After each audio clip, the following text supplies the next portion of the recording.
اس militancy سے کچھ نتیجہ نکلا. میں یہی کہہ رہا ہوں 30 سال سے ہم کشمیریوں کو یہ سمجھنا چاہیے کہ ان 30 سالوں میں ملٹنسی سے کوئی نتیجہ نہیں نکلا.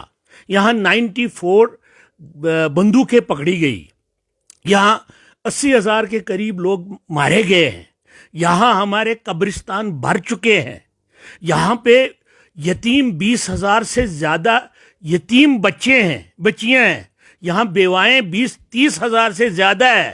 مجھے یہ بتائیں اس ساری بندوق بازی سے ہمیں کچھ نہیں ملا, اور میں پاکستان سے بھی یہ اپیل کر رہا ہوں, کیونکہ کل کسی نے میرے فیس بک پہ لکھا کہ کسی نے لکھا جی کوئی اپنا یہ اسلحہ کہاں سے آتا ہے, یہ بندوقیں کہاں سے آتی ہے, یہ کوئی یہاں اگتی تو نہیں. میں بالکل اس سے مطمئن تھا. میں نے اس کو جواب دیا, میں نے کہا دیکھیں بھائی, ہم یہ سمجھتے ہیں یہ پاکستان کا روگ ایلیمنٹ جو ہے پولیٹیشین یا فوج میں, وہ یہاں پہ وہ لوگوں کو ٹریننگ, کتنے لوگوں کو تو ٹریننگ ہی, بچیوں کو ٹریننگ ہی نہیں ہے. یہ پولیس بھی کہہ رہی ہے, یہ پرسوں ملٹنسی میں گیا تھا, یہ ہفتے پہلے یا 8 دن یا 2 دن پہلے ملٹنسی میں جانے والے بچے کو کتنی ٹریننگ آئے گی.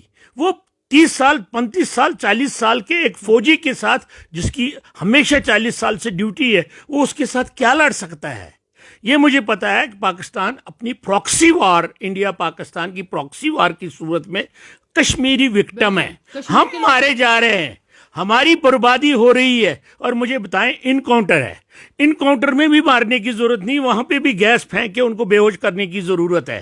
مجھے یہ بتائیں انکاؤنٹر میں وہ کتنی رفلیں ہیں, کتنے ہندوستانی فوجی جو ہے نا مارے جاتے ہیں. جب بھی انکاؤنٹر ہوتا ہے کشمیری مرتے ہیں. کچھ اگر فارن کوئی پاکستانی لشکر کا یا کوئی باہر کوئی ٹرین ہو, وہ کبھی فوج کو نقصان پہنچا دیتا ہے.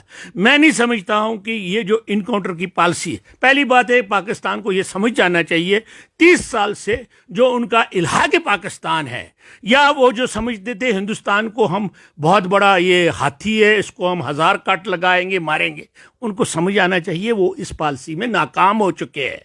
ہندوستان 1 ارب 30 کروڑ لوگوں کا ہے, اور یہاں بے روزگاری 80 کروڑ لوگ تو یہاں پہ گورنمنٹ کی دی ہوئی سرکاری راشن کھاتے ہیں.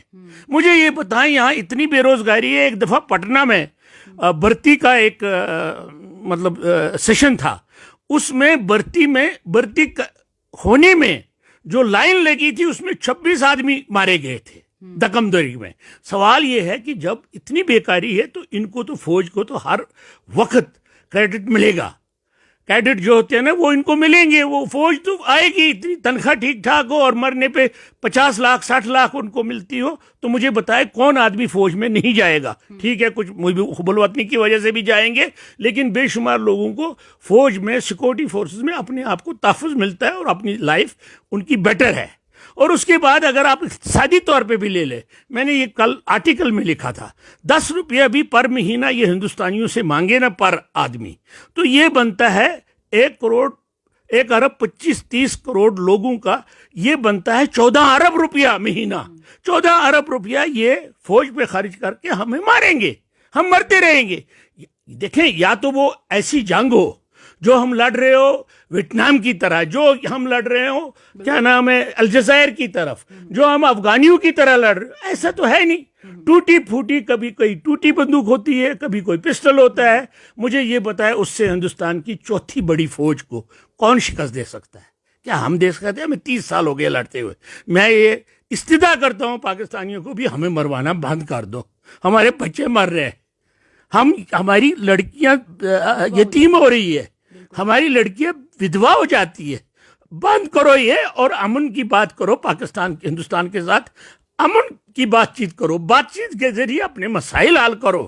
یہ نفرت جتنی بھی بڑا ہوگی اتنی موتیں ہوں گی, اتنے گھر اجڑ جائیں گے, اتنی تباہی مچے گی, اتنے لوگ یتیم ہوں گے, اتنی عورتیں بیوائیں ہوں گے, اور اتنی اقتصادی طور پہ تباہی ہوگی. میں ہندوستان پاکستان دونوں ملکوں سے یہ اپیل کروں گا, یہ پراکسی وار ہم کشمیریوں کی جانوں پہ کھیلنا بند کر دو. سر انت میں